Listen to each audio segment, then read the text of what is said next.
Eu estou aqui nas minhas mãos com o caderno da oração.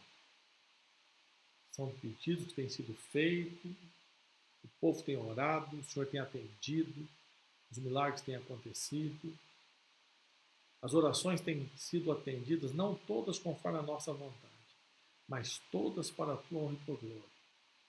Mais uma vez entregamos os pedidos que estão aqui escritos, os que estão sendo escritos agora na live, que o Senhor os atenda para a tua honra e para a tua glória. Eu não li todos os pedidos, mas eu vi o pedido da Fabi, e ela está com esse vírus, e o Senhor é Deus poderoso, que ela passe por esses 14 dias sob a tua direção, que ela se recupere completamente e volte às suas atividades normais com saúde. Aqueles que não estão doentes, se puder, Senhor, proteja-os.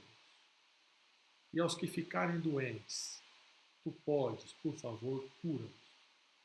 Nós agora vamos abrir a Bíblia. Que o Espírito Santo fale e o homem se cale. Eu peço em nome de Jesus. Amém. Vamos então para a Bíblia. Vamos lá. Pega a Bíblia. Vamos para a Bíblia. E depois nós vamos ter momentos ainda para nós orarmos e clamarmos a Deus. Tá bom? Essa é a nossa série, Confirmando as Profecias. E hoje nós vamos falar sobre o bode e o carneiro. Nós terminamos os 4 grandes animais. Interessante que dos 4 grandes animais, representando 4 grandes reinos, termina com um chifre pequeno. Nós estudamos em 2 etapas, bem tranquilo, todo mundo compreendeu, ninguém tem mais dúvida. Só que agora entram 2 outros animais, o bode e o carneiro. Antes, vamos lembrar o nosso início, né? Todos os nossos estudos, nós começamos relembrando os métodos de interpretação profética. Me permita só explicar, porque nós estamos com... o nosso programa ele é rotativo, né? O nosso vídeo ele é rotativo. Entra gente, sai gente o tempo todo, o número vai mudando, pessoas que estavam assistindo no início já foram embora, já entraram outros, e alguns podem estar se perguntando, às vezes é a primeira vez que está assistindo, estamos agora com 75 pessoas na live, que aquele sujeito fica tossindo o tempo todo. Ah, essa tosse é o que sobrou do tal do Covid, né? Covid-19. Então essa é a nossa tosse, estamos carregando ela ainda. Se você me ver tossindo, tenha paciência. Os métodos de interpretação profética, que é o preterismo, acredita-se que as profecias todas ocorreram no passado. Bom, se já ocorreu no passado, pega aqui, ó, jogue fora, porque daí não tem muito, né? Porque profecias indicando volta de Jesus, olha, volta de Jesus é uma profecia. Não, mas é que essa profecia foi no passado. Não, então você é idealismo, né? As profecias se cumprem conforme ideais. Não. Futurismo, as profecias são todas para o futuro. Também não. São métodos que te enganam, que te enrolam. O Antíoco Epifânio, que é o próximo estudo, ele se dá essa aberração pelo uso do método de interpretação preterista, que é colocar toda a profecia lá no passado. Não aceita ela com a história. E eu tenho mostrado para vocês como a profecia anda lado a lado, paralelo, juntinho com a história, afinal de contas, nosso método é historicista. Essa é a tabelinha que eu preciso mostrar para você todas as vezes. Eu desapareço, você dá um print na tela e guarda isso com você, compara os textos, vê se é isso mesmo, tá? Para ficar mais fácil quando nós estivermos estudando as profecias, tá? Daniel capítulo 8 é o capítulo que nós vamos estudar. Então você abre a sua Bíblia em Daniel capítulo 8. Eu estou com a minha Bíblia aqui no colo.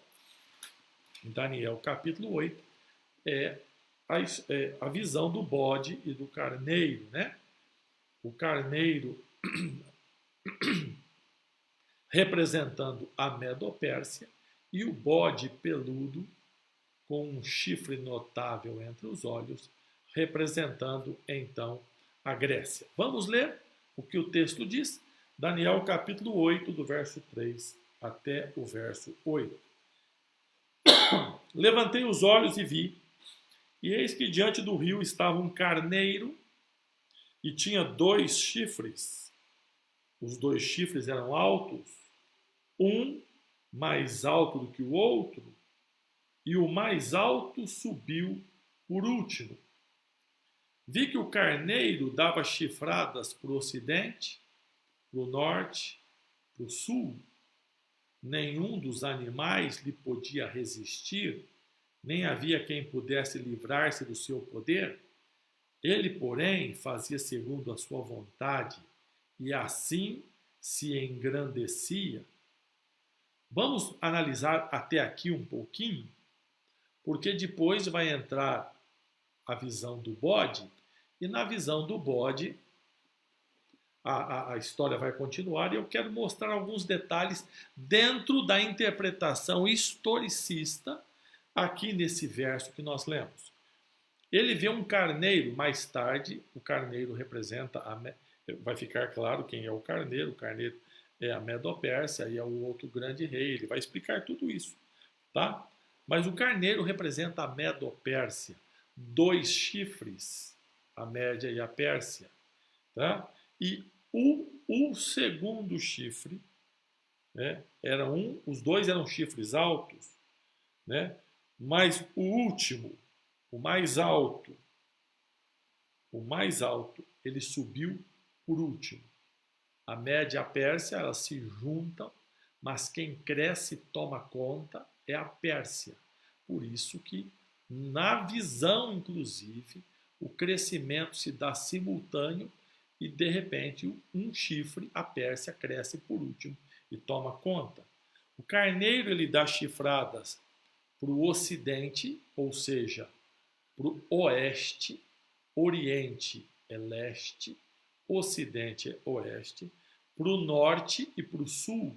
Se você pegar o mapa de onde a Medopérsia cresceu com o seu reinado, você vai ver que ela cresceu para o lado esquerdo do mapa, para o lado oeste, cresceu para o sul em direção ao Egito e para o norte, o que hoje são as nações da Europa. Nenhum dos animais podia resistir, nem animal, você já viu na tabelinha, são reinos. Nenhum reino subsistiu à Medopérsia. Ninguém livrava nada do poder do carneiro com 2 chifres, sendo que um chifre era maior que o outro. E aí o texto diz no verso 4 que o carneiro fazia o que ele queria e ia se engrandecendo.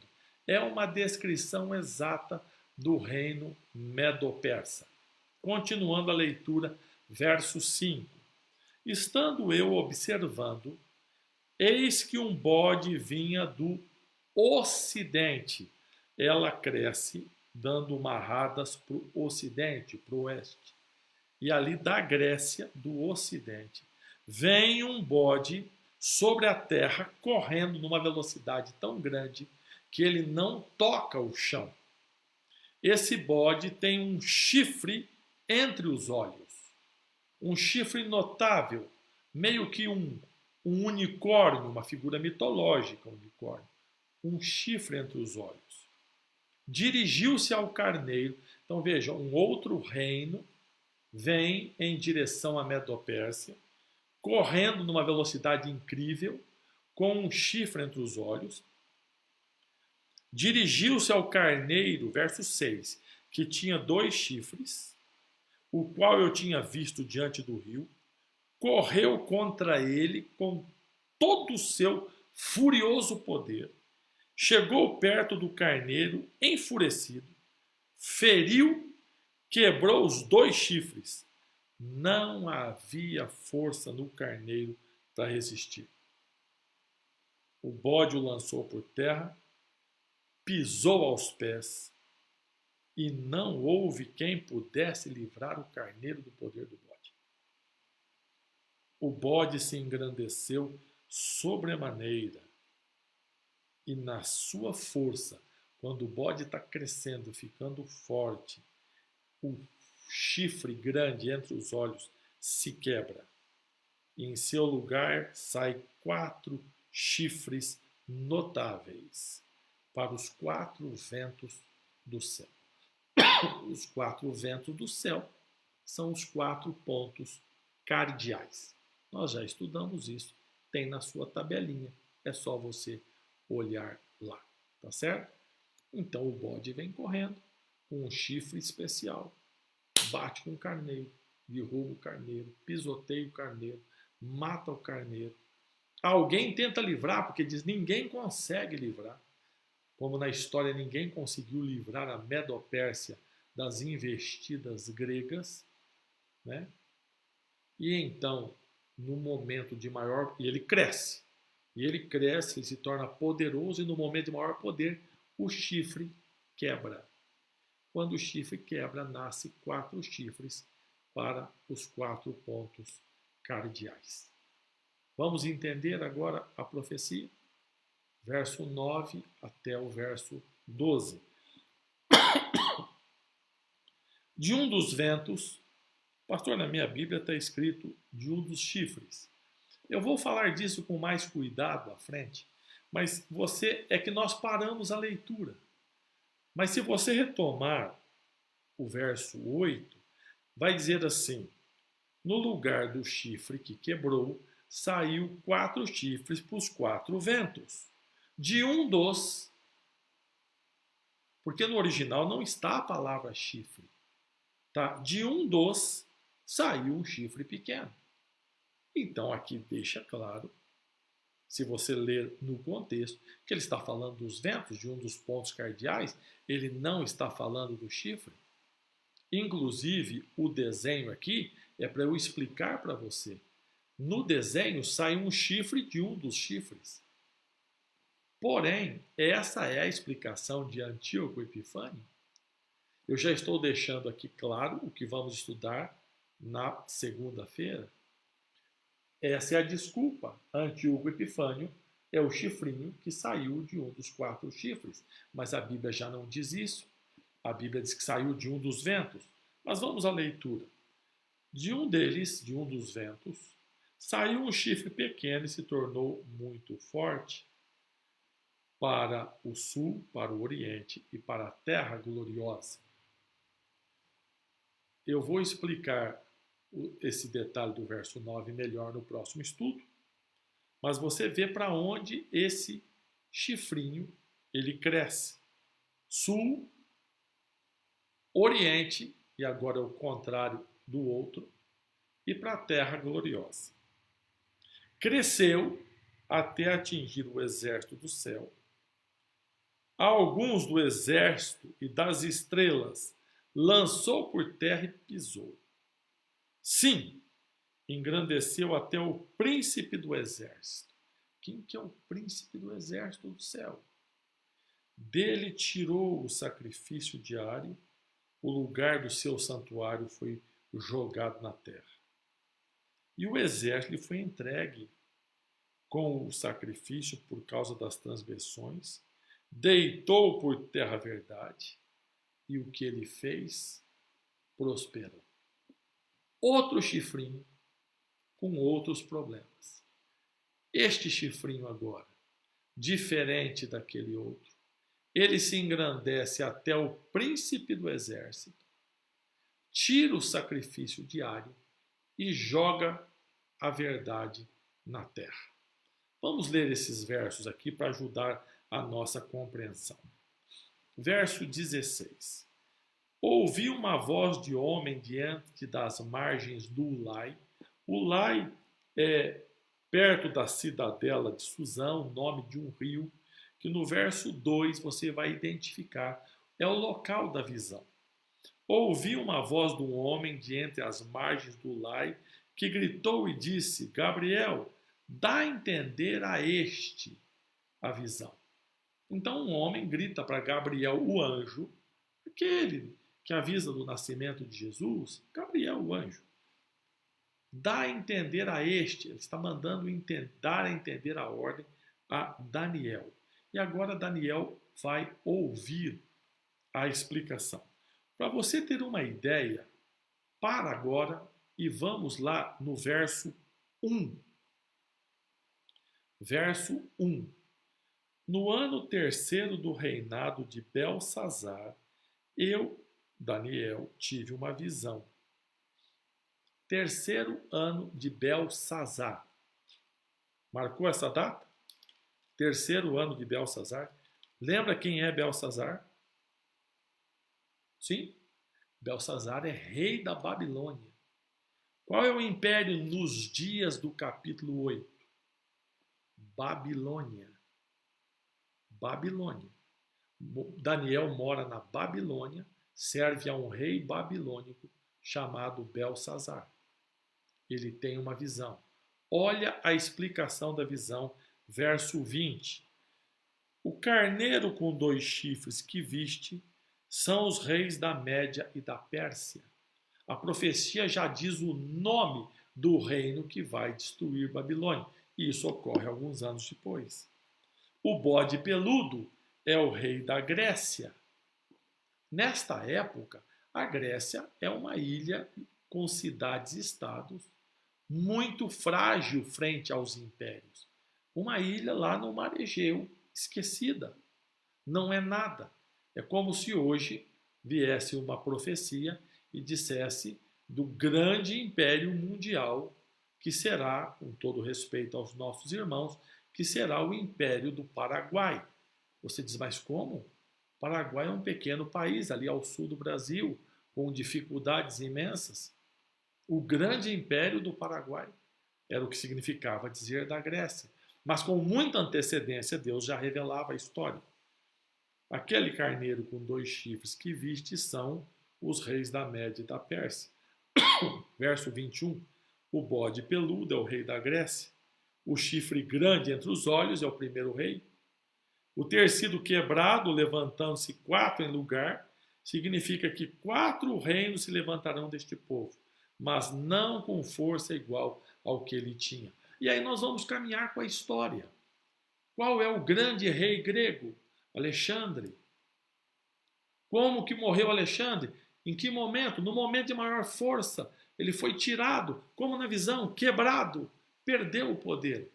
No lugar dele, lembra dos 4 generais de Alexandre? Os 4 chifres para os 4 cantos, os 4 ventos do céu, os 4 impérios de Alexandre representados na cabeça do bode. O bode vence o carneiro, é Alexandre em todo o seu poder, mas ele morre e no lugar dele, Cassandro, Ptolomeu, Lisímaco e Seleuco assumem então. Mas como é que nós vamos entender agora este chifre? Qual a relação que ele tem com o chifre de Daniel capítulo 7? Porque em Daniel capítulo 7 nós vimos que o chifre pequeno, ou o rei ali representado, ele representa Roma nas 2 etapas. A Roma pagã, mais tarde, né, a partir de 538, a Roma papal, quando é dado o império e ela então domina por 3 anos e meio, 42 meses ou 1260 dias ou anos, começando em 538 e terminando em 1798, como nós já vimos, 1260 anos de dominação. E este chifre agora? Este outro chifre, ele tem um outro poder. Este chifre apresentado agora diz que ele cresceu até atingir o exército do céu. Espera aí, mas agora é um poder diferente daquele outro. Diz que este chifre agora, de Daniel 8, ele lança por terra as estrelas e pisa, tira do príncipe do exército o sacrifício diário, o lugar do santuário jogado abaixo, jogou a verdade por terra e o que ele faz prospera. Será que nós estamos falando do mesmo poder? Será que o mesmo poder apresentado em Daniel capítulo 7 é apresentado em Daniel capítulo 8? Esse Daniel capítulo 25 está errado aqui. Daniel não tem 25. Eu não deixo esse texto para lá. Vamos para Êxodo capítulo 29. Êxodo capítulo 29. Houve um erro de digitação ali. Vamos entender o sacrifício diário que é apresentado lá no livro de Daniel, tá bom? Êxodo capítulo 29. E agora é muito importante você entender o que era o serviço diário e como ele é apresentado na Bíblia. Não é na minha ideia. Não, o serviço diário é... Não, que a Bíblia fala. Êxodo capítulo 29. Êxodo 29, verso 38 e 39. Diz assim: Isto oferecerás sobre o altar, 2 cordeiros de 1 ano, cada dia, continuamente. Um cordeiro oferecerás pela manhã e outro ao pôr do sol. Esse era o serviço diário de sacrifício representando Jesus Cristo, antes dele vir a essa terra, dado ao povo judeu para representar Jesus no sistema lá do santuário. Muitas pessoas não dão importância a Êxodo, Levítico, Números e Deuteronômio na Bíblia. São leis antigas. Não é verdade. Nós precisamos entender o sistema sacrificial para você entender o que fez de mal este chifre pequeno em Daniel capítulo 8. Em Êxodo 29, diz que havia um sacrifício, no verso 38, continuamente. Por isso que se chama o sacrifício contínuo. Contínuo porque ele era feito de manhã e ao pôr do sol. Mais ou menos de 12 em 12 horas. Contínuo, sem fim. Representando o sacrifício de Jesus, que é uma salvação contínua. Você pede de manhã, pede de tarde, pede de noite, ele te atende e você é salvo. Só que era feito através de sacrifício de animais. Diariamente era oferecido 2 ofertas. Uma oferta pelo pecado e uma oferta pelo povo. Continuamente. Como funcionava? Eram levados um cordeiro, 2 cordeiros, desculpe, está no verso 38, 2 cordeiros de 1 ano, eles eram oferecidos, um de manhã, um de tarde, e eles significavam o pecado sendo perdoado, simbolicamente o pecado era lançado sobre o cordeiro, as ofertas, os pedidos do povo eram lançados sobre o cordeiro era morto, o sangue era espargido lá, já vou mostrar para você, e então estava perdoado o pecado. Hoje nós vivemos de um modo muito mais fácil. Você não tem que matar um cordeiro, você simplesmente se ajoelha, faz uma oração e pede perdão e você é perdoado. Entrava então o sacerdote no lugar santo. E no lugar santo que tinha o castiçal com as 7 velas, a mesa com os 12 pães, um altar de incenso. Aí havia um véu, esse azul que você vê aí é o véu de separação. Do outro lado era o lugar santíssimo, onde estava a caixa da aliança, né, a arca da aliança, com a tampa, o propiciatório. O sacerdote entrava diariamente, né, para levar o sangue do sacrifício contínuo que era colocado aqui sobre o altar. E ali era acumulado o pecado do povo durante o ano. Você observa que há um sacerdote com uma roupa especial, eles usavam trajes especiais para isso. Existem alguns relicários que fazem parte do sistema de adoração, como altares, como a mesa com pães, todos tinham significado. Esse altar de incenso, queimando incenso, o incenso queimado representava as orações do povo subindo diante de Deus. Aí, no 10º dia do 7º mês, tá? Todo 10º dia do 7º mês, o calendário deles é diferente do nosso, né? O mês judaico começa meados de março, quase abril, é diferente, mas no 10º dia do 7º mês, não adianta a gente falar é 10 de julho, não é mais ou menos outubro, era o dia da expiação, era o dia do perdão, era o dia principal de festa. aonde então era realizado um ritual para a purificação de toda a nação.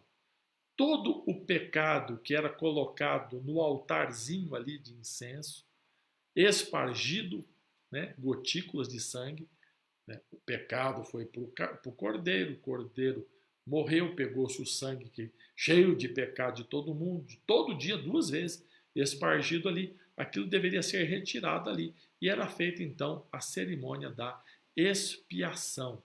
Era um serviço anual. Isso está em Levíticos, capítulo 16. Vamos ler esses versos para você entender? Levítico 16, do verso 8 até o verso 10.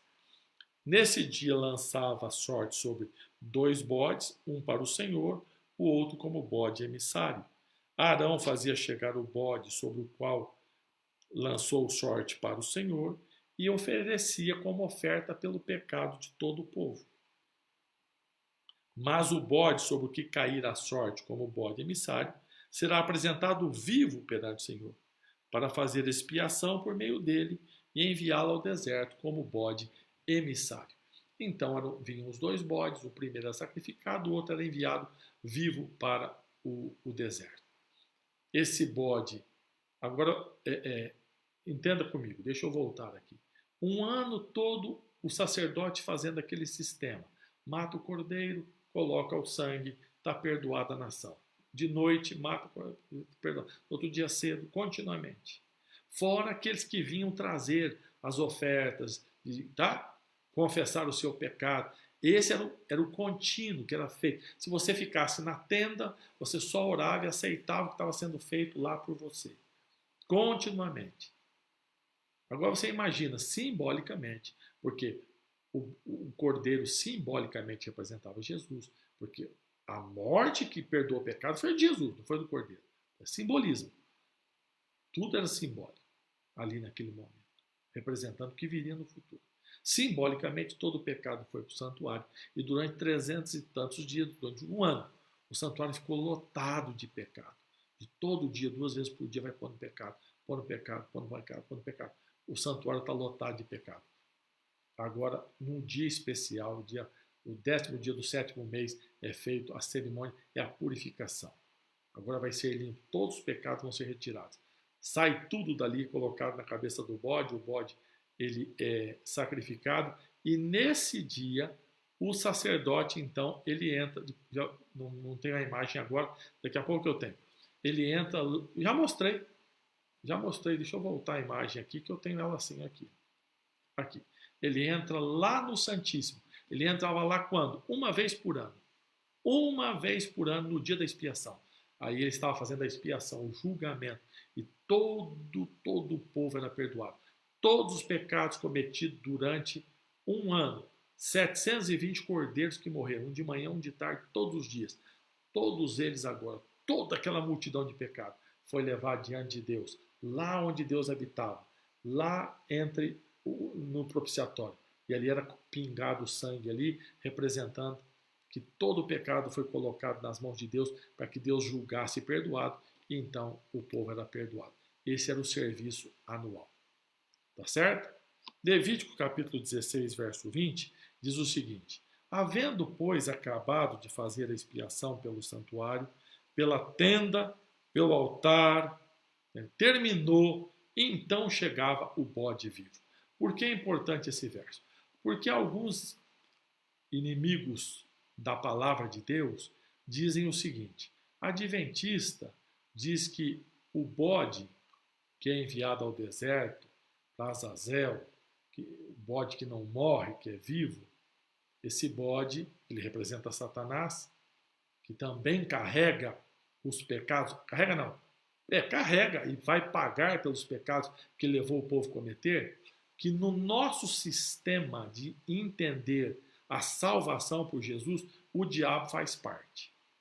Só que não faz parte, porque a Bíblia diz claramente no verso 20, quando acabou a expiação pelo santuário, acabou o sacrifício pelo santuário, pela tenda, pelo povo, pelo altar, acabou, havendo acabado, terminou. Tudo que simboliza salvação, Jesus, cruz, Acabou. Acabou. Agora havia uma outra representação. A representação daquele que vai morrer depois do milênio, por tudo que ele fez o povo pecar. Aí começava uma outra representação, que era no mesmo dia, que era o bode chamado, o bode emissário, que era o pecado também jogado nas costas dele, e ele era levado para o deserto. Ele não era morto, porque só Jesus morreu. Ele era deixado vivo, lá ele morria de fome ou comido pelas feras, e representava Satanás sendo morto, também culpado por todos os pecados que eu e você fazemos. Mas ele não participa do ritual do santuário. O verso 20 é claro. Então, quando alguém de alguma igreja protestante evangélica disser para você: olha, vocês adventistas têm mania de dizer que o diabo faz parte da salvação das pessoas. Não.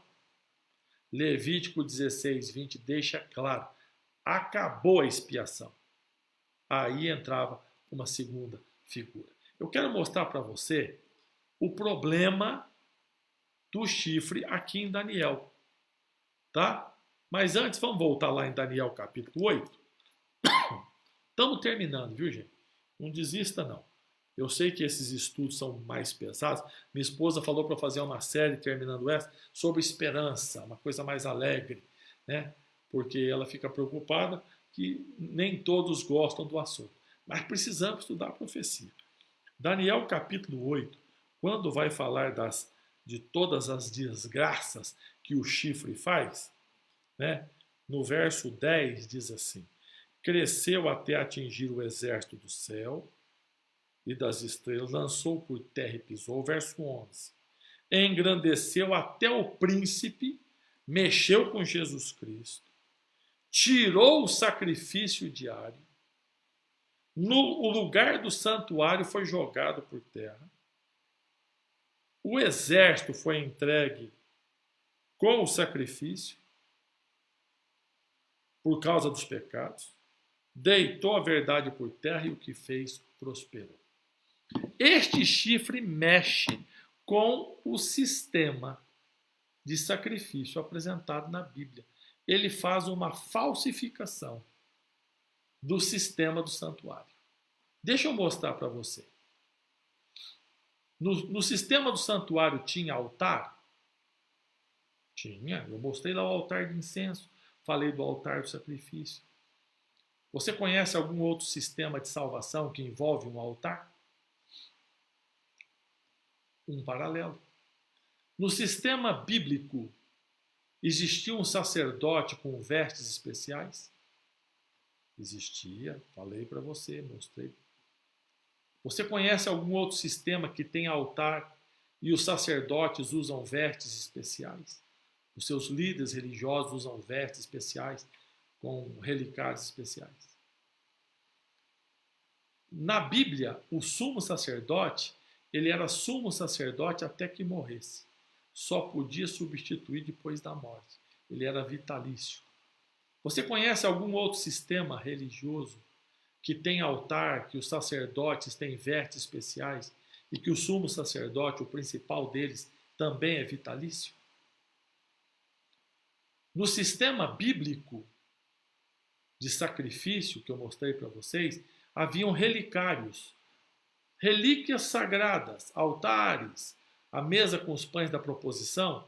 Você conhece algum outro sistema que tem altar, que os sacerdotes usam vestes especiais, que o sumo sacerdote é vitalício e que também tem muitos relicários, muitas contas, muitos símbolos, muitas cruzes, muitos ossos, muitos cabelos, muitas fotos, muitos mantos? No sistema que eu mostrei para você, o pecador ia até o sacerdote com um cordeiro para pedir perdão. Esse é o sistema bíblico.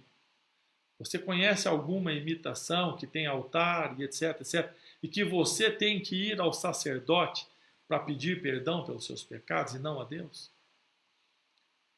A morte de Cristo era simbolizada no sacrifício do cordeiro.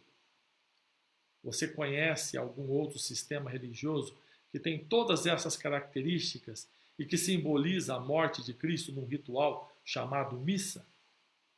Você consegue ver que os dois são muito paralelos? E Daniel 8 diz que o chifre pequeno, este outro chifre pequeno, ele veio e retirou o sacrifício diário, deitou por terra a verdade, substituiu verdade por mentira. E o que ele fez prosperou?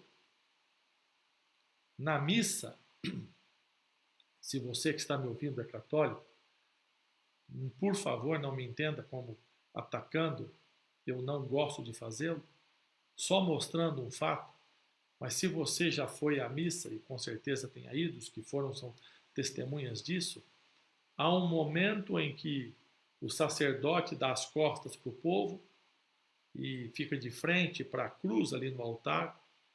Neste momento, ele novamente, Cristo morre, ele assume o lugar de Cristo, volta para o povo e começa a oferecer um pedaço do corpo de Cristo através do símbolo da hóstia, para que cada um coma, né, e então seja perdoado.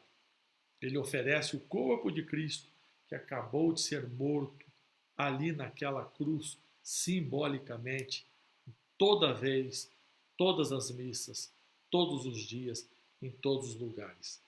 1 Pedro capítulo 3, verso 18, diz que Cristo morreu uma única vez pelos pecados.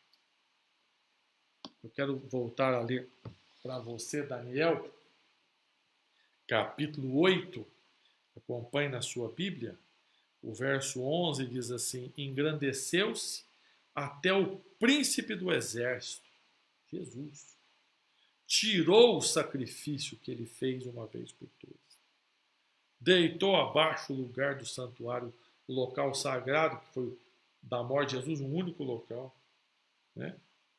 E o que ele fez prosperou. Os dois chifres representam um único poder. Mas eu não quero destacar o poder deste chifre. Eu quero destacar que simbolicamente Jesus Cristo foi apresentado como cordeiro lá naquele santuário dos judeus. Aquele santuário que não existe mais. Hoje ele está no céu, no santuário celeste, que conforme o livro de Hebreus existe o santuário lá do Êxodo é bem claro a Bíblia. Ele é uma cópia de algo existente no céu. E lá neste santuário, Jesus atua como sumo sacerdote. Hoje, Jesus está no céu, intercedendo por mim e por você.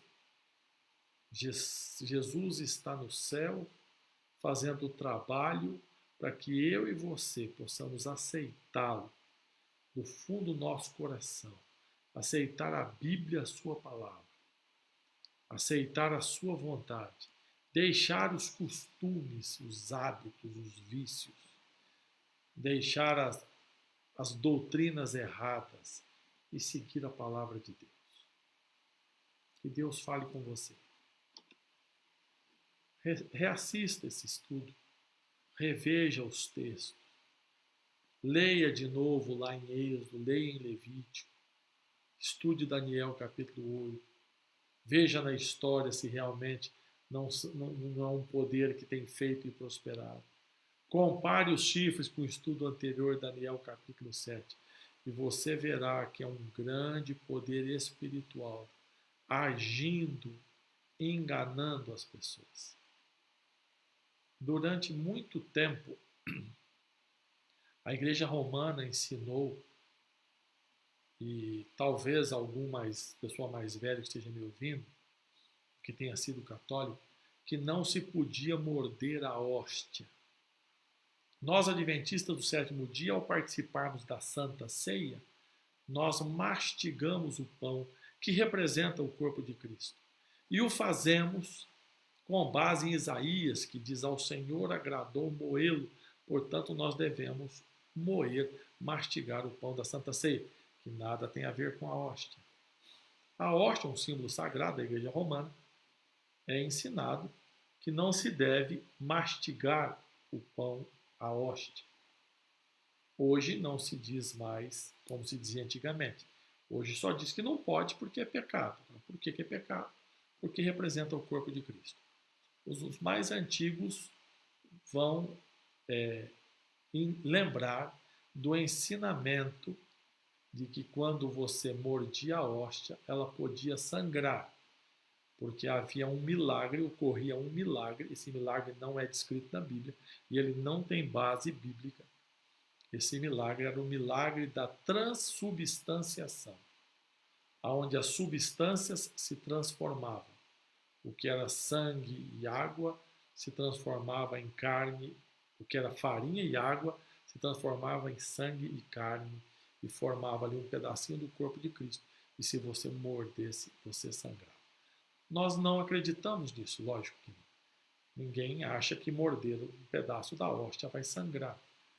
Mas ensinar um ato de canibalismo, ou antropofagismo, se você preferir, para um ritual religioso.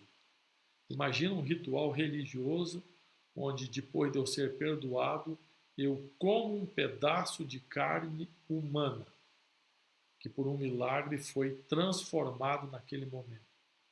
Isso, no mínimo, é antibíblico.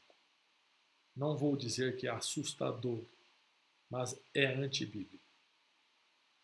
Existem mais uma série de ensinamentos que são praticados e ensinados por esse poder que a Bíblia chama de chifre pequeno. E a verdade é jogada por terra. O sábado é jogado por terra, a adoração a Deus e não a imagens é jogado por terra. O nosso corpo, o templo do Espírito Santo, e por isso nós evitamos o álcool, o cigarro, alimentos impuros, é jogado por terra. A verdade é jogada por terra. E Daniel, capítulo 8, diz: o que ele faz, prospera. Nós vamos estudar nos próximos estudos até onde, até quando ele prospera. Mas, por enquanto, fique com a mensagem de Jesus Cristo, o sumo sacerdote da minha e da sua vida. Feche os olhos. Bondoso Deus, que esta mensagem não é fácil, mas é bíblica. Que ela fique gravada em nosso coração e em nossa mente. Que nós possamos entender, aceitá-la